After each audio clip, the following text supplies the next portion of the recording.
les minagim de Kippour.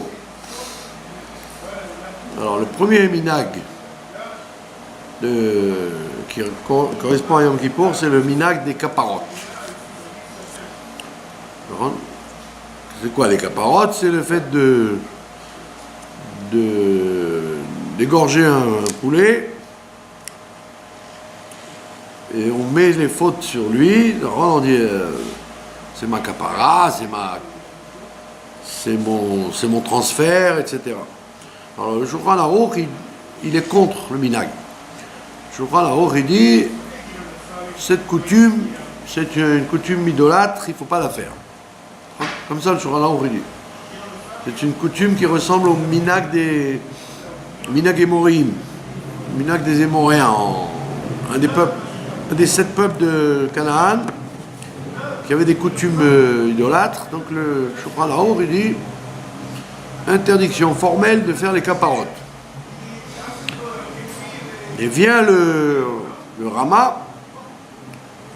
Le Rama, sur cet halakha, il dit pas du tout. Au contraire, on a l'habitude de faire les caparottes.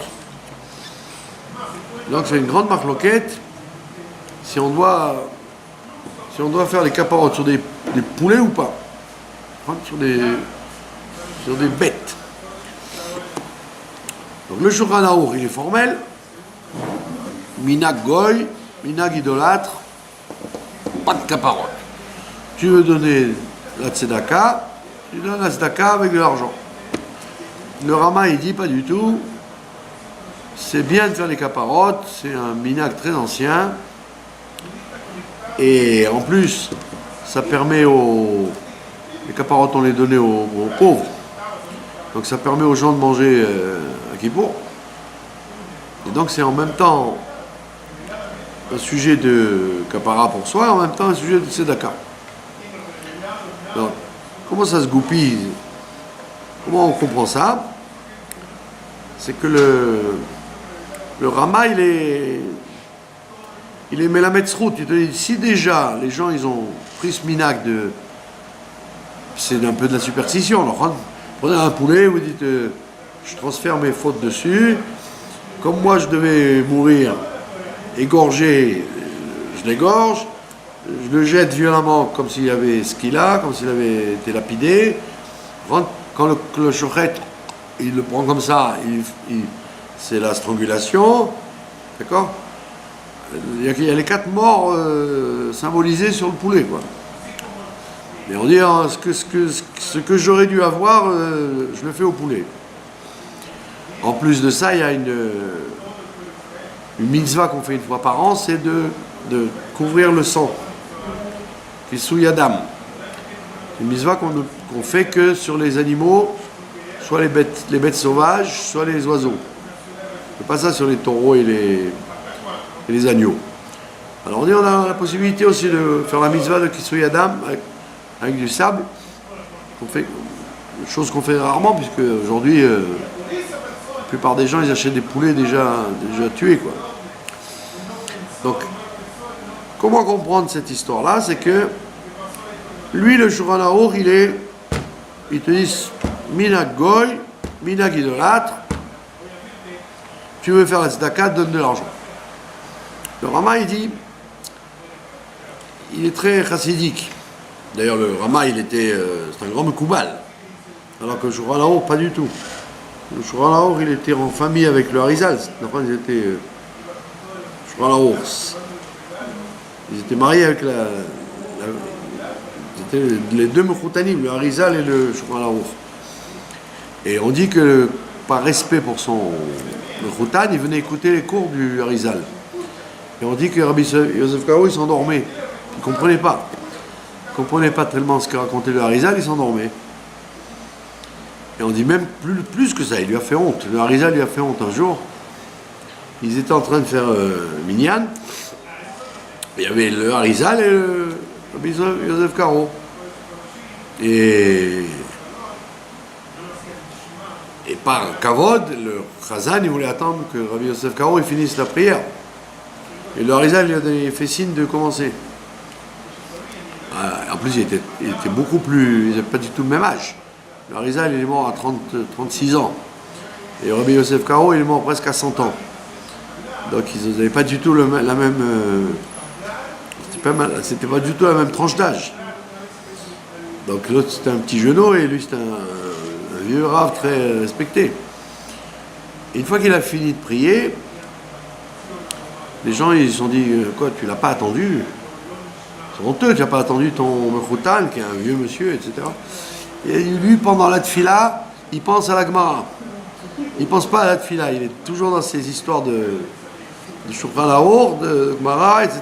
Donc je ne le compte pas dans le minyan, lui. Ouais. C'est-à-dire que Rabbi Yosef Karo, c'était un litaï, en fait. C'était l'exemple même du judaïsme litaï.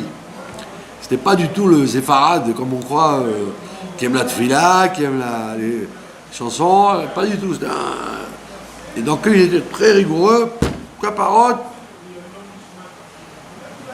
rien à voir avec nous. Alors que Rabbi Moshe Isserles, c'est le plus racine. Il dit, tu sais quoi, c'est vrai qu'il y a un côté idolâtre, de croire que les fautes elles vont passer sur le coq, parce que la plupart des gens, ils s'imaginent que c'est comme la tchouva, quoi. J'ai pas besoin de faire tchouva, j'ai fait les caparottes. Plein de gens qui...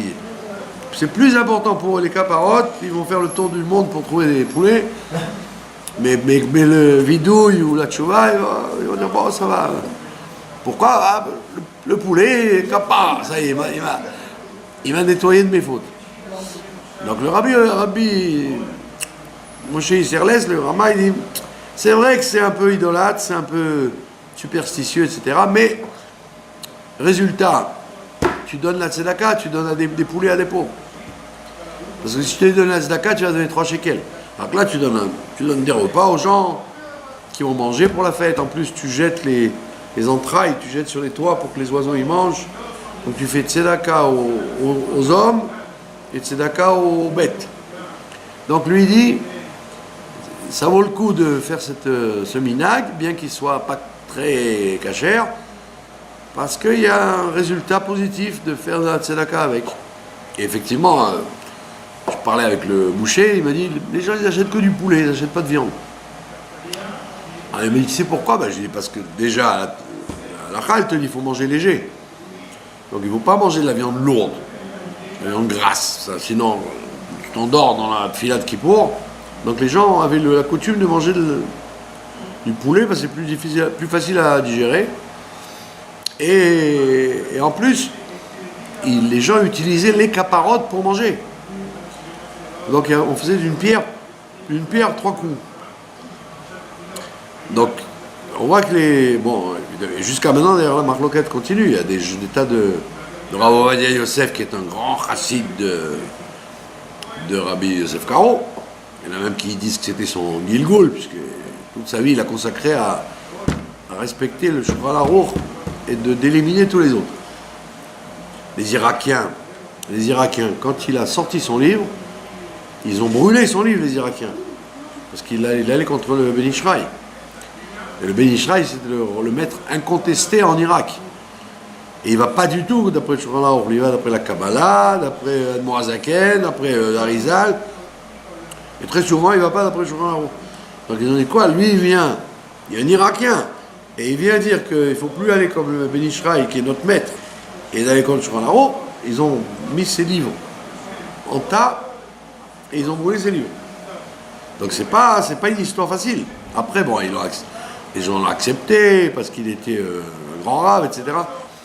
Mais ils ont toujours été très choqués qu'il aille contre le Ben Ishraï. Et le Ben Ishraï, justement, il encourage les caparottes, il encourage tous ces minagim Alpi Kabbalah, etc. Et d'ailleurs, pour la petite histoire, il y avait plein de rabbanim qui avaient peur du Rav Ovadia Yosef quand il était vivant. Depuis qu'il n'est plus là, ils sortent les livres du Ben Ishraï.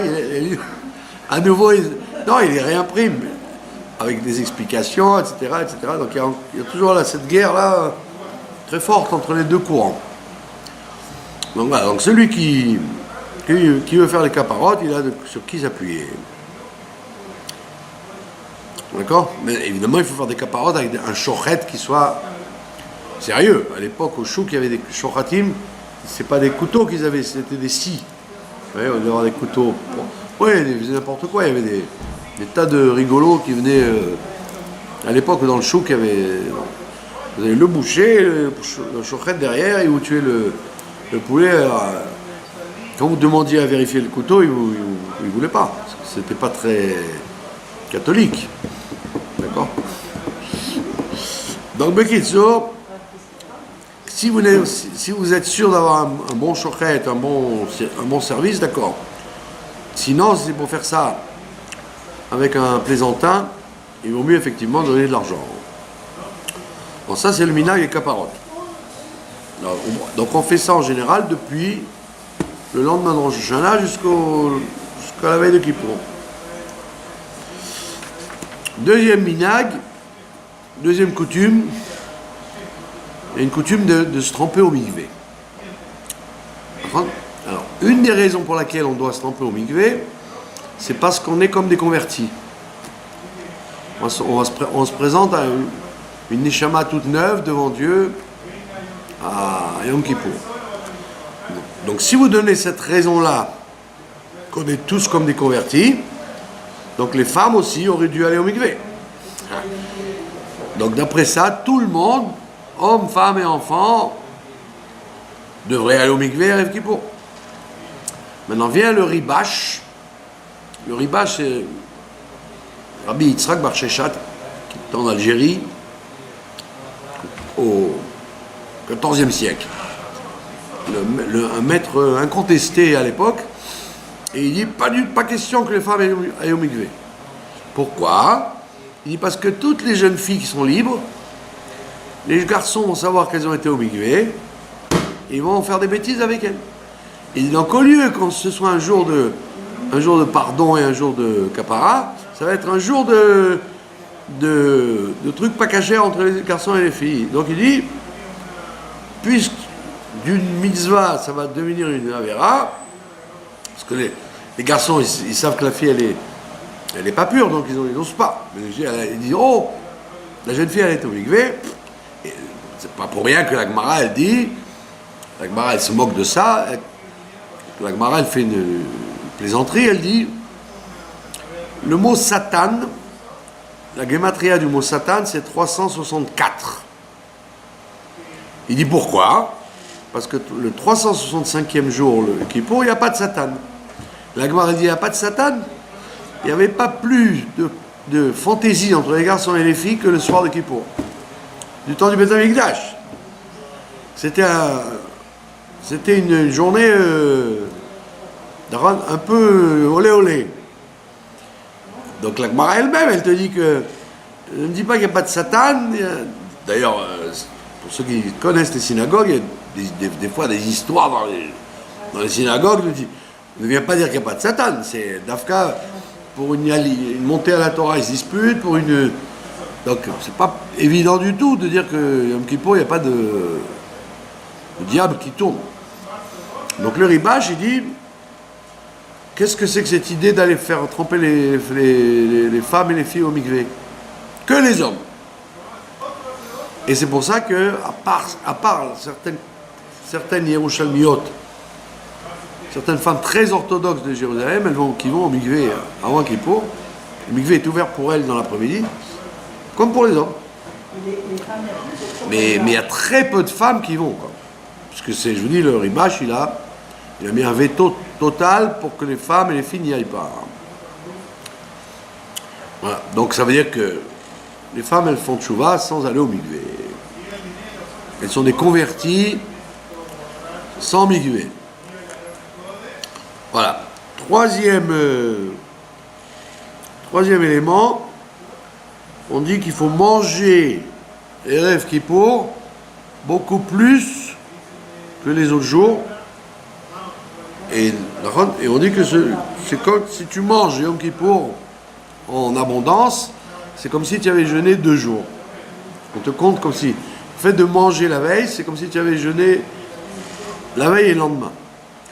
D'abord parce que quand tu manges beaucoup, ça fatigue, et donc l'estomac est ouvert, et donc le lendemain c'est plus dur de jeûner. Si tu jeûnes avant de jeûner, c'est facile, parce que ton estomac est déjà fermé. Comme dans les camps dans les camps de Auschwitz, la plupart des gens, comme ils mangeaient rien, donc ils arrivaient à tenir. Et c'est pour ça qu'il y a beaucoup de gens qui sont morts après la libération, parce qu'ils ont commencé à remanger comme des fous. Les Américains qui n'étaient pas très futés, comme d'habitude, quand ils sont rentrés dans les camps, ils leur ont distribué des paquets de chocolat et de saucissons et de gâteaux, etc. Et les gens se sont jetés dessus et ils sont morts de ça, d'avoir remangé trop vite. Alors justement, on te dit, si tu n'as pas mangé beaucoup, tu peux jeûner. Mais si tu as mangé beaucoup, le lendemain, l'estomac, il dit, nous, qu'est-ce qui se passe? Il n'y a plus rien. Donc c'est très douloureux de jeûner quand on a beaucoup mangé. D'ailleurs, le jeûne de Kédadel, c'est pour ça qu'on te dit, celui qui mange beaucoup, il a le mérite d'avoir jeûné 2 jours, parce que c'est doublement souffrance d'avoir jeûné quand on a beaucoup mangé. Mais malgré tout, il faut respecter la coutume, il faut manger, et c'est pas shoot, la halakha te dit qu'il faut manger toute la journée. Il y en a qui te disent, prends des cacahuètes, prends des pistaches, depuis que tu te lèves, allez, mange. Pas seulement des repas assis, sans toute la journée grignote et bois et grignote. Donc, il faut faire ça intelligemment. Il ne faut pas manger des choses trop salées ou trop sucrées pour pas le lendemain avoir des coutumes classiques très connues que le Ben Ishraï ramène d'ailleurs au nom du Harizal, de manger du poisson le matin. Dans la matinée, il faut manger du poisson. Donc, ou vous ouvrez une boîte de sardines, une tranche de saumon, vous n'êtes pas obligé de faire des poissons panés avec la mayonnaise. Un petit coup de thon, un peu de thon, un peu de sardine. Et il dit pourquoi? Il dit parce que il y a écrit dans le Zohar que le poisson, il a d'ailleurs c'est une technique de photographie, le fisheye. L'œil du poisson, il regarde tout. Avec un œil, il voit tout. Il a un œil panoramique. Et on dit le Eina Pikra, ça s'appelle l'œil ouvert. On dit Dieu, il a l'œil ouvert pour chercher les mérites des gens. Derrière. Il a un œil de 380 degrés pour chercher nos mérites. Donc on dit, comme tu fais ça en bas, de manger du poisson, Dieu aussi, il t'a à l'œil, mais à l'œil du poisson. C'est-à-dire un œil positif de regarder le bien chez les uns et les autres. Donc celui qui peut, il sait bien faire ce minag de manger du poisson dans la matinée. Également, celui qui veut manger chalavi, on dit qu'il vaut mieux qu'il mange le chalavi le matin. Et l'après-midi, de se consacrer à la viande. Donc il n'y a aucun problème, c'est bien de manger toute la journée. À tel point, je vous l'ai raconté plusieurs fois, le papa du rabbi, il ne mangeait pas s'il ne faisait pas un siyum masechet. Toute sa vie. Il ne mangeait que quand il terminait un traité du Talmud. Alors vous allez dire, il ne mangeait pas souvent. Non, comme il connaissait parfaitement le Talmud, il faisait un siyum et il mangeait. Pour que chaque fois, ce qu'il mange soit une seudat mitzvah. Et le seul jour où il mangeait sans faire siyum, c'était à Erev Kippour. Et là, on voit que manger Erev Kippour, c'est le plus grand jour de l'année où il faut manger. Et donc, il n'y a aucun problème, vous mangez n'importe quoi, c'est pas obligé de choisir, de choisir ce que vous allez manger. Vous pouvez grignoter toute la journée.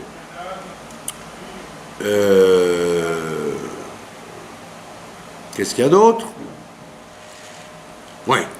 Minag très classique, que tout le monde ne connaît pas. Un minag très classique, c'est de manger de la pâte en triangle qui contiennent la viande. Alors, les Ashkenazim, ils appellent ça des krepler, c'est-à-dire des cannelloni. Vous savez, le triangle pâteux avec de la viande dedans.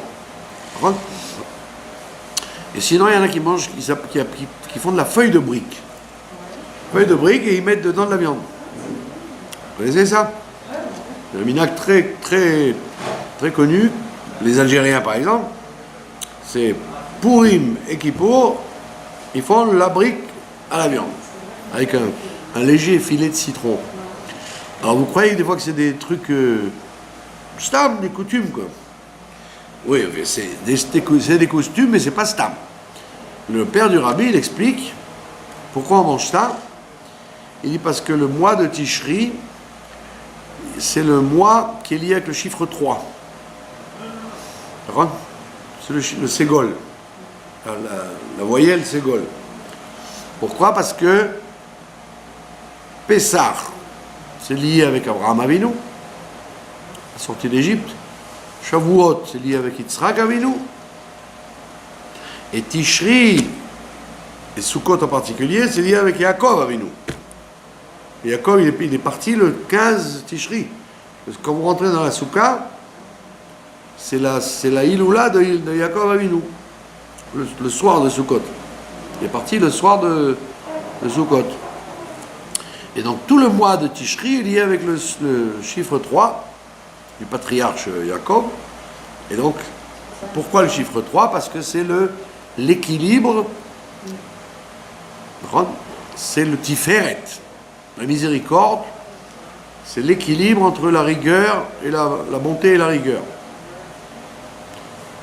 Comme quand vous dites dans la Tfila, la troisième bracha, c'est un Melech HaKadosh, déjà, vous changez le texte. Vous dites à Gibor, Agadol, c'est Abraham, à Gibor, Yitzhak, mais Anora. Et le terrible, l'impressionnant, c'est Anora, c'est Yaakov.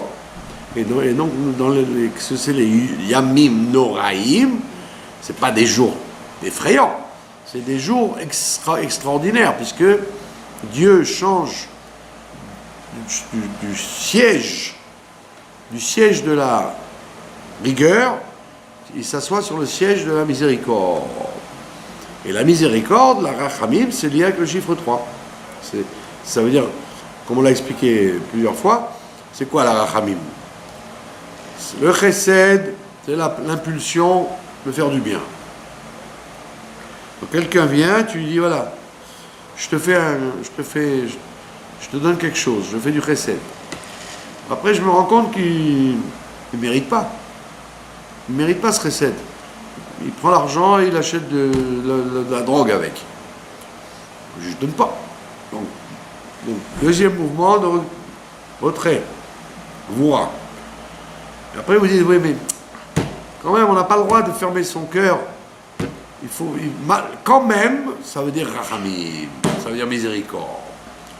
Donc, bien qu'à l'origine, j'ai fait du bien sans réfléchir. Chesed, c'est Abraham. À tout le monde, je donne. Après, on dit, oh, fais attention, ne donne pas n'importe qui. Donc, tu fermes. Après, tu dis, mais quand même, il faut malgré tout donner avec réflexion. Ça s'appelle Rachamim. Donc c'est le chiffre 3. Et donc le papa du rabbi explique que les triangles à la viande, c'est en vérité la pâte, c'est blanc. Donc c'est la bonté. Et la bonté, elle enferme à l'intérieur la viande, c'est-à-dire le rouge, la rigueur. Donc tu imagines, tu fais une image par la recette de cuisine de ce que tu veux que Dieu fasse, c'est-à-dire d'enfermer les rigueurs dans de la bonté. C'est ça la miséricorde. Tu ne veux pas que Dieu n'envoie pas d'exérote. Tu veux d'exérote. Sans exérote, il n'y a rien. S'il n'y a pas de décret, ben, on n'a rien du tout.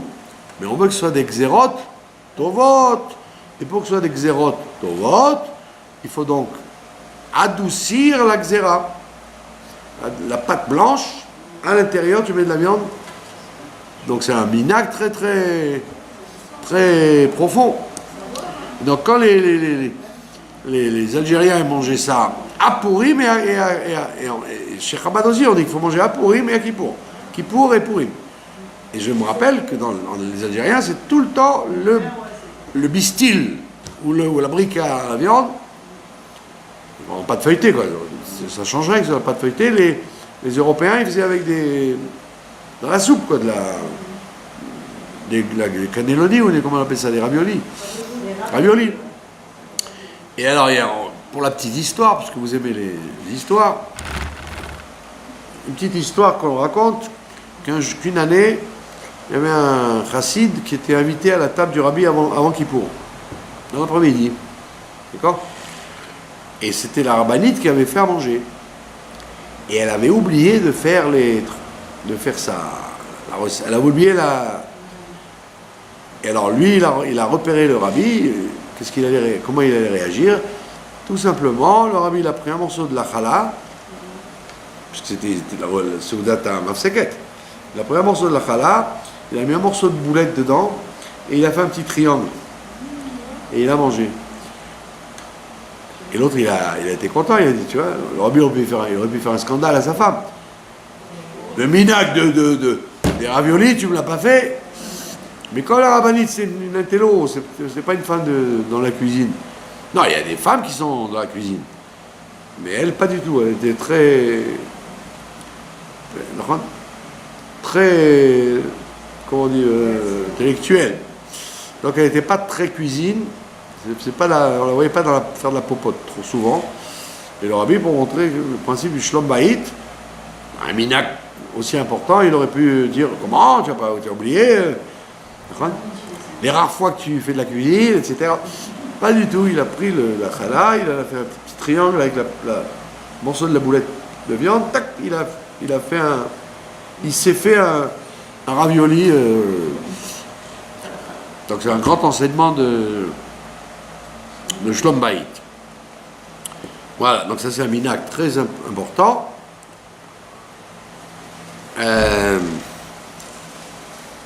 Quoi donc d'autre? Maintenant, il y a, plus largement, il y a à Yom Kippour, il y a cinq souffrances. Il y a 5 actions qui sont liées avec une souffrance. Le Yom Kippour, il est lié avec le chiffre 5. Il y a 5 tfilotes. Il y a 5 tfilotes. Comme on l'a dit l'autre fois, on fait al-khet 10 fois, 2 fois 5. Il y a 5 tfilotes et il y a 5 interdictions. Or, dans le Talmud, on discute, est-ce que les 5 interdictions sont de la Torah ou elles ne sont que de Rabbanan? Dans la Torah, il y a écrit « vous vous ferez souffrir ». Il n'y a pas écrit comment. C'est la Mishnah qui vient dire 5 choses. Et donc, la conclusion, c'est qu'il n'y a que manger et boire qui sont de la Torah. Et c'est pas seulement de la Torah, c'est que Dieu préserve passible de retranchement, c'est très grave. Manger et boire. Les autres interdictions, c'est que de Rabbanan. Qu'est-ce que ça change? Ça change que quand vous avez un doute, ou alors où il y a une difficulté d'appliquer cette chose-là, on est allégeant. Sur la nourriture et la boisson, on n'est pas allégeant. On oblige les femmes enceintes, les femmes accouchées, les femmes allaitantes, les gens malades, on oblige tout le monde à jeûner. Par contre, c'est pas comme dans les autres jeûnes où on dit allez, hop, tu te sens pas bien, mange. Là, très rigoureux. Je me rappelle quand il y avait les fois où il faisait très très chaud, la Rabbanout Harachit, elle disait pas aux femmes mangez. Pas du tout, elle disait vous restez à la maison parce qu'il fait chaud, prenez pas le risque d'aller dans les synagogues et tourner de l'œil, restez chez vous à l'ombre et au ventilateur et évitez de manger et boire. Donc on voit bien qu'il n'y a pas d'allègement pour manger et boire. Pour les autres choses, oui. Vous avez un exemple, vous avez des chaussures, quelqu'un vient à la synagogue et qui ne connaît pas les lois, il vient avec des chaussures. Normal, en cuir. Belle chaussure noire. Yom Kippour, il a voulu faire kavod de Yom Kippour, alors il vient en costume et chaussures noires. Qu'est-ce que vous allez faire? Donc si vous ne connaissez pas la halakha, vous allez lui faire la réflexion. Tu ne sais pas que c'est Kippour, il ne faut pas venir avec des chaussures. Comme c'est que des rabanan, ne pas vexer quelqu'un, c'est d'oraïta. Donc vous ne lui dites pas. Alors vous lui dites en partant, quand il s'en va, vous lui dites, tu sais que c'est Kippour, quand tu rentres chez toi, tu mets des chaussures en toile, tu enlèves celle-là. Mais vous ne lui dites pas quand il rentre, parce que vous le mettez mal à l'aise. Ou alors, en France, en Amérique, en Russie, il pleut des trombes, on ne va pas t'obliger à venir en pantoufles sous la pluie. Tu vas attraper la bronchite. Donc on te dit, c'est pas grave, tu peux venir en bottes ou en chaussures en cuir, parce que ça n'est que de rabanan. Et quand tu arrives à la synagogue, tu mets des chaussures en toile. Ou alors, ce que je sais, il y a plein de gens qui ne savent pas ce qu'ils ont aux pieds. Ils croient qu'ils ont des chaussures en toile, en réalité, des fois c'est des chaussures en toile, mais il y a du cuir. Alors si vous ne savez pas, on peut être allégeant, parce que ce n'est que de rabanan. D'accord? Pareil pour la friction. Il y a des gens qui ont des boutons, qui se sentent mal, ils ont besoin de mettre de l'eau de Cologne, quelque chose, de se frictionner contre les moustiques ou contre ce que je sais moi, l'eczéma ou le psoriasis. Alors on permet de se frictionner malgré tout quand c'est pas pour se faire plaisir. Ce qui est interdit, c'est le plaisir. Donc on dit fais-toi souffrir, mais si ça ne te fait pas plaisir, quand tu mets un truc pour les moustiques, ça ne te fait pas plaisir spécialement, et ça sent pas spécialement bon. Donc on voit bien que quand il y a une interdiction des rabanan, on n'est pas aussi rigoureux que quand c'est une interdiction de la Torah. D'accord? Également, les gens ils ont besoin de l'eau. Et il ne faut pas de l'eau. Maintenant tu as changé la couche de ton bébé, que Dieu préserve, tu as touché à des excréments, etc. On ne va pas t'obliger à ne pas utiliser d'eau. D'accord? Donc tu éviteras les savons et les déodorants, tout ce qui est plaisir. Mais pour l'eau, on n'est pas trop rigoureux. D'accord? Maintenant, en ce qui concerne le lavage des mains, vous êtes au courant, il y a une marloquette dans le Talmud, comment se lave-t-on les mains en général? La Mishnah, elle dit Ada Perek, jusqu'au Perek, jusqu'au carrefour. Alors c'est quoi le Perek? Alors il y en a qui disent le Perek c'est le Perek des doigts, et il y en a qui disent non, le Perek c'est le début du métatarse ou métacarpe. D'accord? Il y en a qui disent le Perek c'est là, et il y en a qui disent le Perek c'est le début du poignet, l'autre dit non, le début des phalanges. Donc en règle générale, toute l'année, quand on se lave les mains, que ce soit du matin pour manger du pain ou pour faire la bénédiction des Kohanim, on se lave jusqu'au poignet. Surtout aujourd'hui qu'on a de l'eau en pagaille, bon Hachem. Mais à Yom Kippour, on est rigoureux, on ne se lave les mains que jusqu'au bout des doigts, les phalanges.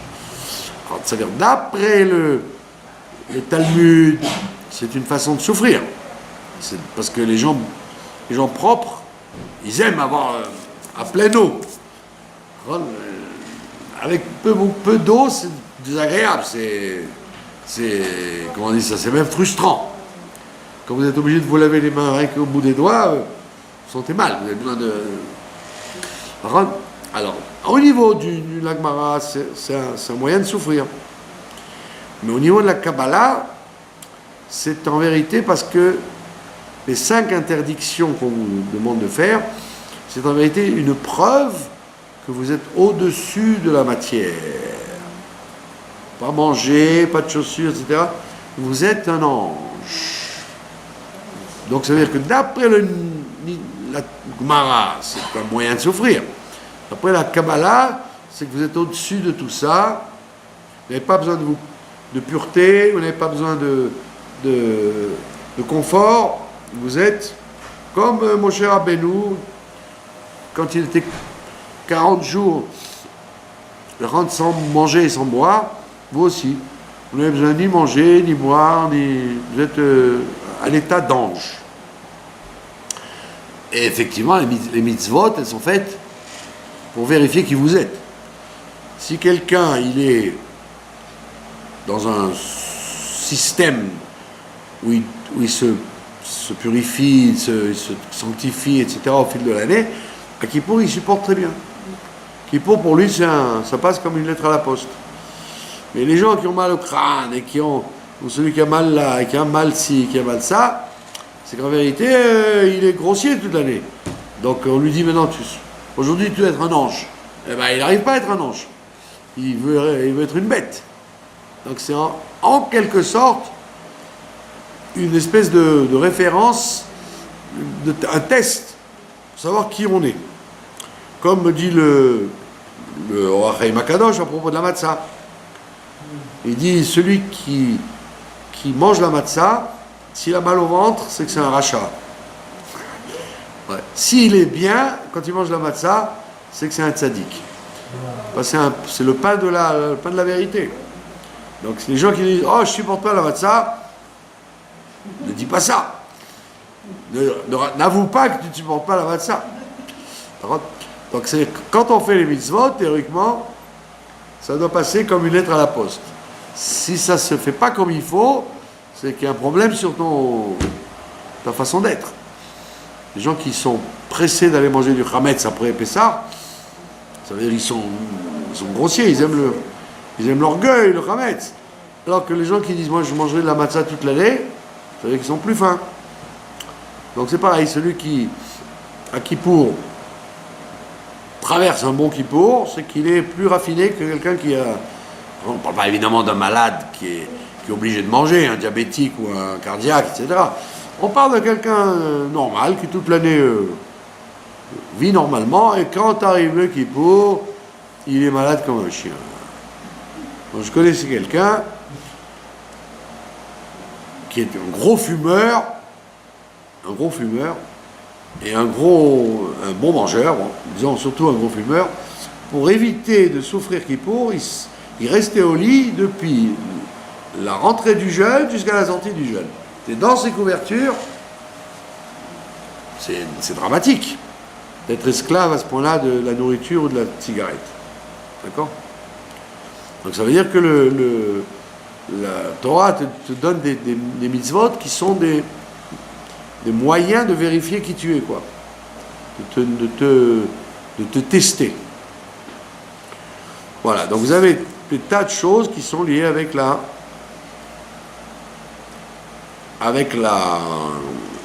comment on appelle ça,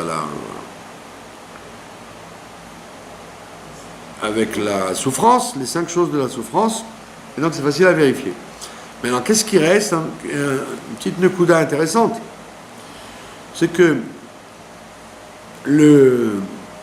sur quoi on se rattrape pendant Kippour? Sur l'odeur. Quand vous n'avez pas le droit à manger, etc., on te dit là, par contre, tu as le droit de respirer des odeurs. D'abord, ça permet de compléter les brachot, que quand tu ne manges pas, tu as beaucoup de brachot que tu ne fais pas. Donc c'est pour ça qu'il y avait des gens qui prenaient un coin et qui mettaient des clous de girofle dedans. Quand tu respires du clou de girofle, tu fais boré miné samim. Donc ça te permet d'avoir une bracha. De plus, l'odeur, c'est pas comme le manger. Quand tu manges, donc tu peux remanger plus tard et tu fais pas la bracha. Tu manges un morceau de gâteau, tu attends encore quelques minutes, tu refais pas boré miné zalot sur le gâteau. Alors que l'odeur, dès que tu as arrêté, tu refais. Ouais. Tu as fait boré miné samim, tu l'as posé. 3 minutes après, tu dis, tiens, je vais reprendre encore du bessamim, tu refais bessamim. Parce que il n'y a pas de continuité dans l'odeur. C'est fugitif. Ouais. L'odeur, c'est fugitif. Ouais. Et c'est intéressant parce que il y a écrit que le Mashiach, la spécificité du Mashiach, c'est qu'il sera Morar Vadaïn, il aura le flair. Ça veut dire il connaîtra le monde avec l'odeur, pas avec le... plus qu'avec les yeux et l'ouïe et le goût et le toucher, il y aura le sens olfactif qui sera réveillé chez le Mashiach. Et donc le jour de Kippour, on est tous comme Mashiach. Par contre, nous sommes tous au niveau du Mashiach. Donc on te dit, agis surtout sur ton odorat. Et là, il n'y a aucun problème, puisque là, on dit que le plaisir de l'odorat, c'est un plaisir qui est d'abord très profond. Très profond. Et en même temps, c'est un plaisir qui n'est pas vraiment...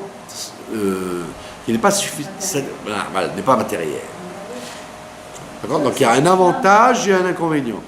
L'avantage, c'est que ça te réveille, et en même temps, l'inconvénient, c'est que ça ne te nourrit pas. D'accord ? C'est pas parce que tu as respiré un bon croissant au chocolat que tu l'as avalé. D'accord ? Donc, ça c'est le sujet de l'odorat. Donc c'est très important. Et c'est pour ça qu'au niveau aussi bien qu'au niveau positif qu'au niveau négatif, les psychologues vous diront ça, que l'odeur, c'est ce qui marque le plus. Plus qu'une vision ou un bruit, l'odeur.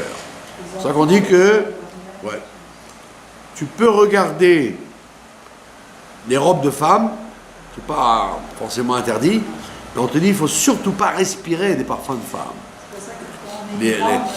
Les parfums d'une femme, c'est plus suggestif, ou le parfum Bichlal, je veux dire, l'odeur de cuisine ou l'odeur de mauvaise odeur, en bien ou en mal, l'odeur est beaucoup plus traumatisante ou alors agréable qu'autre chose. Un plat qui est bon mais qui n'a pas d'odeur, c'est bizarre. Comment vous vérifiez d'ailleurs? Quand vous sentez, vous dites c'est abîmé, ou alors ça sent bon.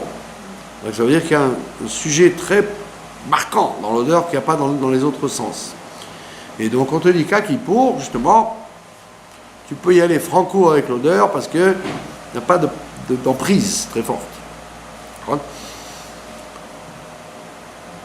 Et c'est une des raisons d'ailleurs, si vous avez remarqué, on demande pour quelle raison il y a une marque loquette quand Kippour termine, si on doit faire Bessamim ou pas. Après Shabbat, on fait Bessamim parce que l'âme supplémentaire s'en va. Le Nefesh, la supplémentaire qu'on a pendant Shabbat, quand il s'en va, on ne se sent pas bien. Donc, les Chachamim, ils t'ont dit, prends une odeur pour pallier ce manque de la Neshama Yetara qui est parti. Mais à Kippour, il y a une discussion. Il y a une marque loquette. Le Shulchan aurait dit, pas besoin. Pas besoin de respirer une odeur après Kippour. Et les autres décisionnaires disent, oui, il faut quand même. Quelle est la raison? Ça veut dire, est-ce qu'il y a une Neshama Yetera ou pas? Est-ce que Kippour, c'est comme Shabbat ou c'est moins que Shabbat? Donc, d'après le Shulchan Aruch, c'est moins que Shabbat.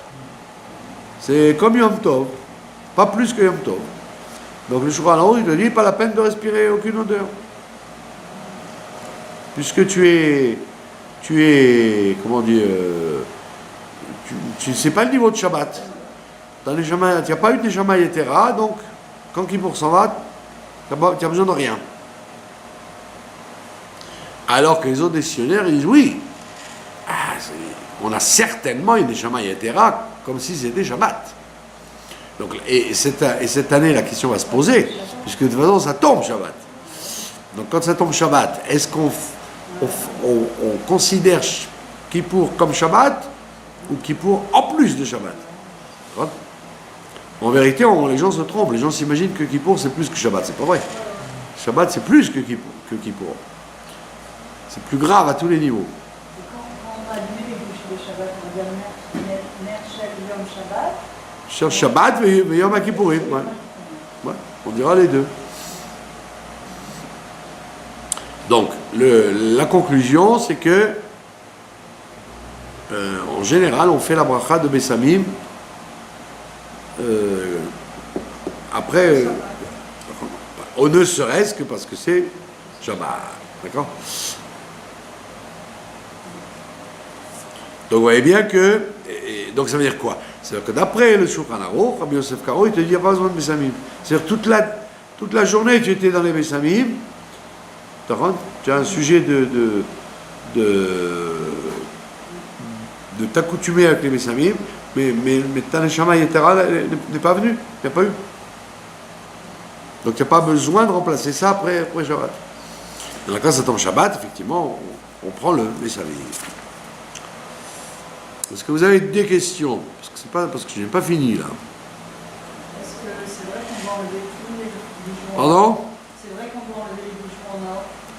Ah oui, une très, très belle réflexion. Ouais. Effectivement, il y a des gens, il y a des femmes, bon, il y a les hommes aussi, mais les hommes c'est moins fréquent. Ils ont moins de bijoux. C'est moins fréquent que les hommes aient des bijoux que chez les femmes, bien qu'il n'y ait pas de contre-indication. Il y a des gens qui avaient des bagues et des colliers, ouais, c'est pas très, très occidental, mais disons que c'est surtout féminin. Alors il y en a qui ne mettent pas des bijoux en or parce que, comme le Kohen Gadol, qui quand il rentrait dans le Kodesh HaKodashim, il enlevait ses habits en or et il restait qu'en djellaba blanche. D'accord? Et pourquoi? On dit parce que l'or, vous ne le savez pas parce que vous n'en voyez jamais, l'or est rouge. L'argent c'est blanc, l'argent c'est le côté droit, Kesef c'est le côté droit, et l'or c'est le côté gauche, c'est le rouge. Ouais. J'avais un ami qui habitait, un Américain qui habitait dans le Colorado. Et de ses fenêtres, il voyait le Grand Canyon du Colorado. Et il dit c'est rouge. Et c'est là-bas que l'or se trouvait. Et les gens ne savent pas que l'or c'est rouge. Seulement, comme l'or rouge, terre pur, est très très mou, C'est leur rose. c'est complètement, il est rose. Il est rose. D'accord? Donc comme il est pas du tout travaillable, parce que vous le pliez comme une feuille d'aluminium, donc les bijoutiers ils rajoutent dedans d'autres matériaux qui sont jaunes et qui font que l'or en vérité il peut être jaune jusqu'à être blanc, il y a même l'or blanc. Donc, mais en vérité l'or il vient du côté gauche de la rigueur. Donc c'est pour ça, comme le Kohen Gadol, lui il ne mettait pas de l'alliage, l'or du Kohen Gadol il était rouge. C'est pas de l'or de bijoutier, c'était de l'or pur. Tout l'or du Beth Amikdash et tout l'or des Kohanim c'était de l'or pur. Et les fils, etc., tout était en vrai or. Et donc ça allait plus vers le rouge que vers le jaune. Et donc ça représente la rigueur et en même temps ça représente une accusation. Parce que tu réveilles les rigueurs. Donc on te dit ne mets pas d'or. Donc il y a des femmes qui sont très scrupuleuses, elles ne mettent pas des bijoux en or. D'accord? Mais la halakha, elle n'est pas d'accord. Elle dit bon, les bijoux c'est pas les habits du Kohen Gadol, c'est un ornement. Et surtout que comme le mari il voit sa femme pas maquillée, pas coiffée, pas parfumée, on a peur qu'il veuille se bagarrer avec elle. Donc on dit bon madame, comme vous n'avez pas maquillage et compagnie, au moins mettez des bijoux. Ce qu'on appelle les kishutim quoi. Donc les dames qui ont les moyens, elles mettent des bijoux pas en or, ouais. Et celles qui n'ont pas autre chose, qui n'ont que des diamants et des bijoux en or, bon alors elles peuvent mettre des bijoux en or. Ou alors mettre de l'or blanc. pour les gens qui mettent de l'or blanc. Et c'est vrai qu'il y a un sujet d'éviter le principe de l'or parce qu'il représente le veau d'or, l'accusation qu'on a sur nous. D'accord? Et s'habiller en blanc. Maintenant, s'habiller en blanc, c'est en général les hommes. Il y a écrit que les hommes s'habillent en blanc parce que c'est. Enfin, bon, il y a beaucoup de femmes très bigotes comme ça qui sont très Breslev comme ça, qui viennent habillées en blanc, on dirait des sœurs. Bon, c'est permis, quel est le problème? Il n'y a aucune interdiction de s'habiller en blanc. Mieux pas mettre de rouge. Non, par contre, le rouge est interdit, même dans l'année. Dans la nuit. Bien sûr, c'est provoquant. Voilà. Il y a donc encore beaucoup d'autres points. Alors, une femme, par exemple, qui n'a pas pu faire, soit parce qu'elle n'a pas de mari, ou pas de fils, ou pas de personne mâle, pour enlever les vœux, parce qu'une femme aussi, elle a fait des vœux. Toute l'année, donc la femme aussi, elle doit s'enlever ses vœux. C'est une misva qui n'est pas liée aux hommes spécialement, c'est pour tout le monde. Même les enfants d'ailleurs, il faut les habituer à jamais faire de vœux. Les enfants, des fois ils font des vœux, ils disent je suis là, je vais pas chez lui. Mais va chez lui, va jouer. Non, je vais pas, je suis fâché, je vais pas chez lui. Et il se fait un vœu. Donc il faut habituer les enfants à ne pas faire des vœux. Donc maintenant, une femme ou une jeune fille a fait des vœux, et elle a besoin de les enlever, et elle les a pas enlevés avant Rosh Hashanah par exemple. Donc qu'est-ce qu'on fait? On a ce qu'on appelle Kol Nidré. Donc il faut essayer d'arriver au moment où on commence la prière grammaticalement d'ailleurs, il faudrait dire Kal Nidré. Les gens croient que c'est Kol. Il y a 3 fois où le Kaf est ponctué avec un Kamatz, mais il faut le dire A. Bon, si vous prononcez en Ashkenaz, il n'y a pas de problème, ce sera toujours Kol. Mais si vous prononcez en Sfarad, il faudrait dire Kal Nidré en fait. Les gens ne le savent pas. Bon, l'homme gêné. Donc il faut assister au moins au moment où le. Non, mais on doit écouter, oui. Parce que quand vous écoutez l'officiant et le public, rend tous les auditeurs, et on dit même ceux qui ne sont pas là, délivrés de leurs vœux. Je ne vous le souhaite pas, mais quand on assiste à un enterrement, le chef de la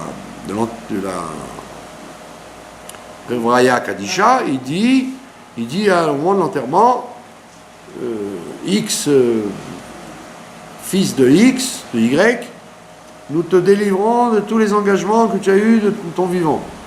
Pourquoi? Parce que quand il arrive là-haut, on lui dit, oh, tu étais engagé là, tu as fait des vœux, tu es parti sans libérer tout ça.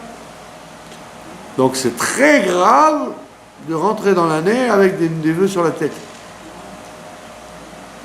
Et comme, alors évidemment, il ne s'agit pas de vœux qu'on connaît, qu'on a l'habitude de faire. D'accord? Un vœu d'argent, par exemple. Vous avez promis de donner 50 shekels à la synagogue, ça, vous pouvez, tous les Kol Nidré de la terre ne l'enlèveront pas. On parle des vœux que vous avez faits sans vous en rendre compte. Des engagements que vous avez pris et que vous n'avez pas respectés. D'accord? Vous dites, j'espère vous faire ça, ou je dois venir vous voir, ou je dois faire ci, et tu ne l'as pas fait. Donc ta bouche a proféré un serment, et tu ne l'as pas respecté. Ça arrive 1000 fois. Ah, vous avez aimé ces fleurs? Eh ben, j'en ai dans mon jardin, je vais vous les amener. L'année est passée, les fleurs sont fanées, tu ne les as pas amenées. Donc, tu as proféré un serment que tu n'as pas respecté. Donc, tu as besoin qu'on efface. Comme Dieu crée le monde avec la parole, l'homme crée des mondes et il détruit des mondes avec la parole. Donc, c'est très important d'enlever les vœux, homme ou femme. Donc tu écoutes la proclamation de l'officiant qui enlève les vœux pour les hommes et pour les femmes. D'accord? Sinon, si quelqu'un a des vœux particuliers qu'il voudrait enlever et qu'il n'a pas l'occasion ni à Kol Nidre ni à Rosh Hashanah, alors qu'il vienne dans une synagogue ou même à la maison avec trois hommes, même trois hommes de la famille. C'est pas obligé que ce soit des étrangers. C'est pas comme un jugement financier ou criminel, on interdit les gens proches. Même les frères, même les parents, on peut leur dire, si vous voulez, vous allez me faire un bed-din, je vais enlever mes vœux devant vous. Ça peut marcher toute l'année, ça. D'accord? Alors, une blague qui est amusante. Le Chazan, il dit, en prévenant le bon Dieu et en mettant au courant le public, nous allons enlever les vœux et nous allons prier avec tous les fauteurs. Nikola Avarianim, tous les Avarianim, tous les gens tous les délinquants, quoi. Donc on associe à la tfila aussi bien les justes que les chassidim, que les gens purs et même les délinquants. Alors la blague, c'est on dit pourquoi ne fait-on pas Kol Nidre à Rosh Hashanah? On dit parce que tous les délinquants ils sont à Ouman. Ils ont tous été à Ouman. Alors il vaut bien attendre Yom Kippour qu'ils reviennent, quoi. Bon, c'est une plaisanterie, mais elle n'est pas tout à fait plaisanterie, puisqu'effectivement, il y a beaucoup de gens qui ont fait des bêtises dans leur vie et qui sont mal avec ça, et ils ont entendu parler que Rabbi Nachman de Breslev, il réparait tous ces gens-là. Donc il y a quelque chose il y a une vérité là-dedans. Et c'est intéressant de voir qu'à Yom Kippour, justement, on n'a pas de restrictions. On introduit tout le monde. Là, l'une des opérations les plus importantes de Yom Kippour pour le Kohen, encore une fois lié avec l'odeur, c'est qu'il rentrait avec l'encensoir dans le Kodesh HaKodashim. On ne rentrait pas toute l'année, on faisait l'encens dehors. Devant le Kodesh HaKodashim, il y avait l'autel, le petit autel de l'encens. Pour quelle raison mettons de l'encens? Rambam, il vous dit dans le guide des égarés, dans le Moreh Nevuchim, il dit parce que les odeurs de sang et de fiente de la bête sont dégoûtantes. Donc quand tu rentres au Beth Amikdash, quel souvenir tu vas avoir du Beth Amikdash? La musique, bravo. Les chansons, bravo. Les korban, le faste, bravo. Mais tu vas avoir une odeur dans le nez de toute la puanteur de l'abattoir. C'est un abattoir là-bas. Donc pour empêcher le souvenir désastreux des odeurs de sang et de fiente des bêtes qu'on égorge au Beth Amikdash, on faisait les ketoret. On faisait l'encens, brûler l'encens, et le Midrash nous dit qu'il y avait un miracle, que le ketoret montait et il entourait tout le Beth Amikdash, à tel point qu'on exagère un peu. On dit que l'odeur du ketoret allait jusqu'à Hebron. C'est une exagération pour montrer.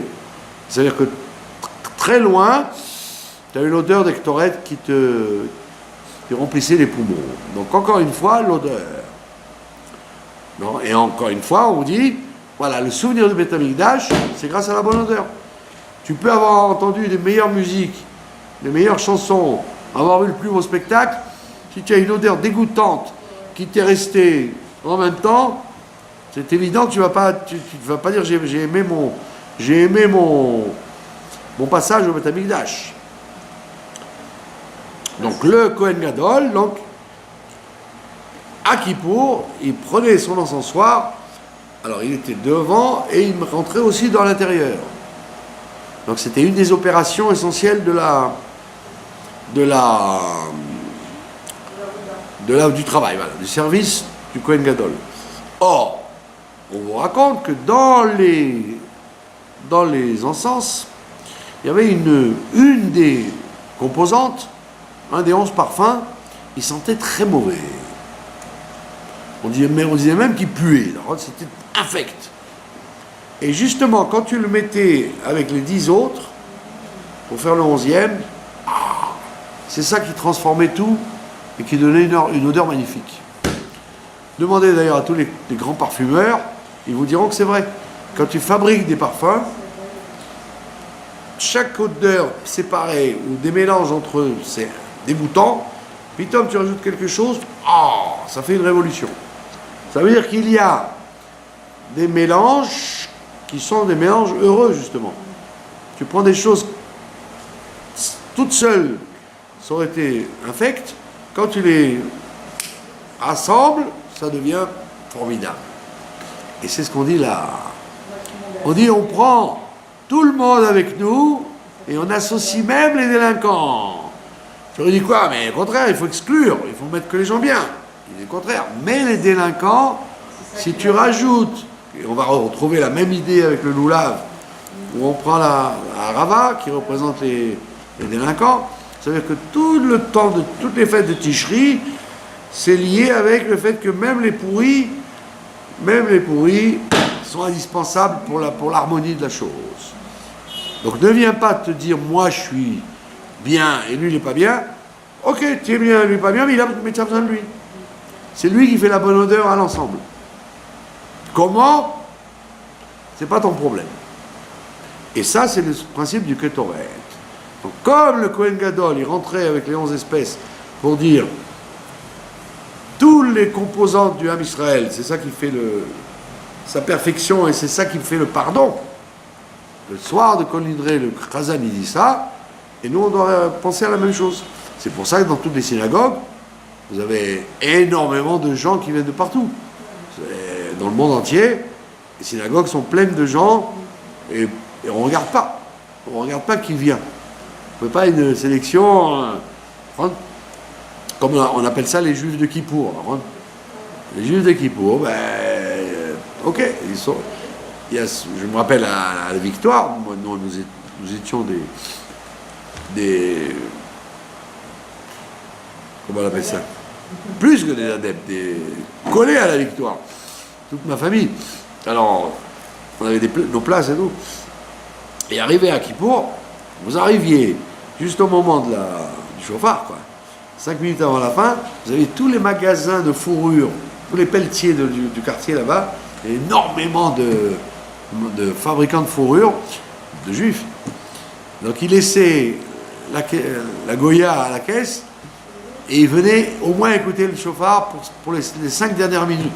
Et ça poussait, il n'y avait plus une place debout, assis, où c'était bourré de gens, et y compris les juifs de Kippour. Et donc le grand Rabbin Kaplan, etc., il laissait exprès les grandes portes s'ouvrir pour que tout le monde puisse se ruer à la synagogue, au moins dans les derniers instants. Et on ne sait jamais. Même un juif qui vient 5 minutes pour écouter le chauffard, c'est grâce à ça qu'un jour son âme va se réveiller. On terminera avec ça. La dernière opération de Kippour, c'est de sonner du chauffard. Mais cette sonnerie du chauffard, elle est écrite nulle part. On sonne du chauffard à Rosh Hashanah. Où est-ce qu'on a vu qu'on sonne du chauffard à Kippour? Alors, effectivement, au temps du Beth Amikdash, du premier Beth Amikdash, il y avait la libération des esclaves. Tous les 7 ans ou tous les 50 ans, il y avait la libération des terres et des esclaves. Or, comment un esclave savait-il qu'il pouvait rentrer chez lui? C'était au moment de Kippour, le 10e jour de Tishri, on sonnait du chauffard, écrit dans la Torah, Ukratem Dror. Vous appellerez à la libération de tous les esclaves. Et donc, grâce au chauffard, ils savaient qu'ils étaient libres. Et donc, bien qu'il n'y ait plus d'esclaves juifs, puisqu'au deuxième temps, il n'y avait déjà plus d'esclaves juifs. Mais le minag de sonner du chauffard à Kippour est resté. Et en vérité, c'est une allusion que les Chachamim nous ont donnée pour nous dire, vous étiez esclaves de vos fautes jusqu'à maintenant. Maintenant, vous entendez le chauffard, vous êtes libres maintenant. Il n'y a plus de force de faute pour vous esclavager, pour vous bloquer, pour vous interdire l'action. Vous êtes libre maintenant. Et donc c'est un très grand minag, et c'est pour ça que la Providence a voulu que les gens ils viennent pour le chauffard de Kippour alors qu'ils viennent des fois pas pour le chauffard de Rosh Hashanah.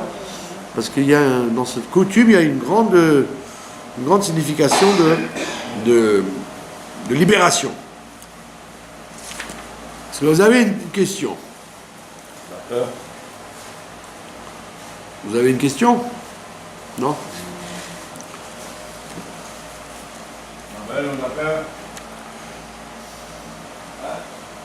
Voilà. On arrête là? Voilà, je vous souhaite à toutes un bon grand pardon, comme on dit, et que, comme il y a écrit, vous connaissez peut-être ça, au moment où il y a eu la guerre du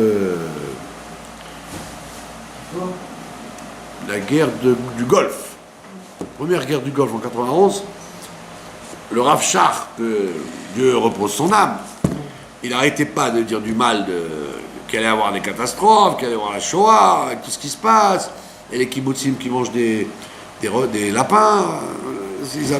À la radio, ils appelaient ça le discours des lapins. Neum Ashfanim. Il racontait que les kibbutzim mangent des lapins, comme si on ne le savait pas.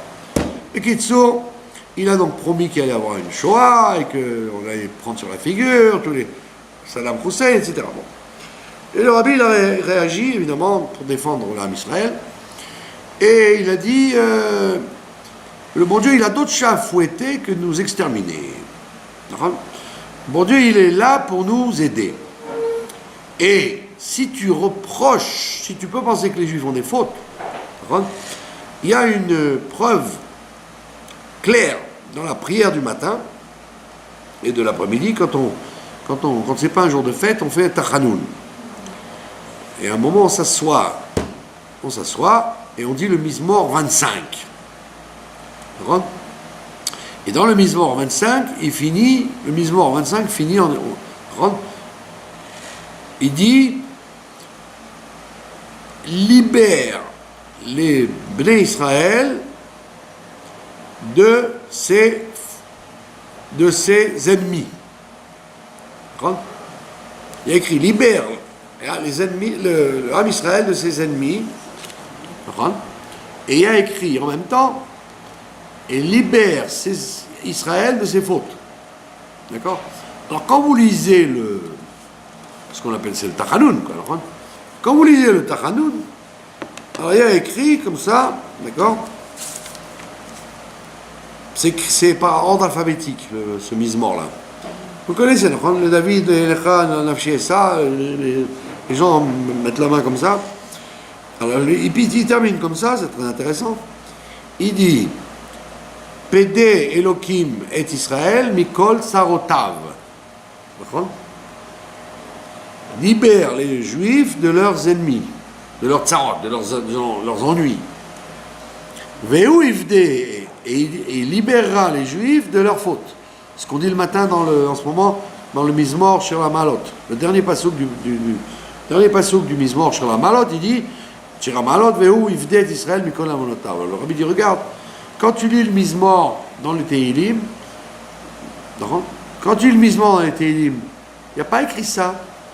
Il y a écrit libère, Dieu libère les Juifs de leurs fautes. Dieu libère les Juifs de leurs fautes. Mais qu'est-ce qu'il y a écrit d'abord? Libère les Juifs de leur malheur. Alors il a répondu au Rav Shach et il dit si tu avais. Lui il ne fait pas le Tachanoun, parce que les Ashkenazim ils ne font pas ça, ils ne disent pas ça. Donc il avait l'excuse de peut-être pas avoir fait attention. Mais nous on dit ça tous les jours. D'abord tu nous libères de nos malheurs, et après tu nous libéreras de nos fautes. Dégage-nous des risques de Shoah, et après on sera libéré, donc on pourra s'occuper de se libérer de nos fautes. Donc c'est la même chose. Donc avant d'exiger, donc c'est un smatch, un très beau smatch, et on voit bien d'ailleurs qu'il n'y a eu que des miracles dans cette guerre-là et pas de Shoah. Bon, l'homme gêné, c'est pas le moment de remettre à la surface cette douloureuse époque. Donc on te dit, ne souhaite pas aux gens de prendre sur la figure des claques, souhaite-leur au contraire que Dieu les libère des problèmes, et tu verras, quand ils vont être libérés de leurs problèmes, ils vont être libérés de leurs fautes parce qu'ils ont l'occasion, l'occupation de dire, tiens, maintenant que je suis libéré, bah, je vais faire tchouva. Maintenant que j'ai plus de problème, je peux faire tchouva. Donc il faut justement essayer de renverser la problématique en disant d'abord enlève les ennuis aux gens, après occupe-toi de leur faire tchouva. Et pas le contraire. Pas souhaiter de leur mettre des problèmes sur la tête en espérant qu'ils vont faire tchouva. En règle générale, quand tu mets sur la tête des gens des problèmes, c'est pas ça du tout qui va les motiver à se rapprocher de Dieu. Voilà, donc je nous souhaite que Dieu nous libère de nos malheurs et de la galoute, et comme ça il pourra nous libérer à Yom Kippour de nos fautes. Mais Ezrat Hashem.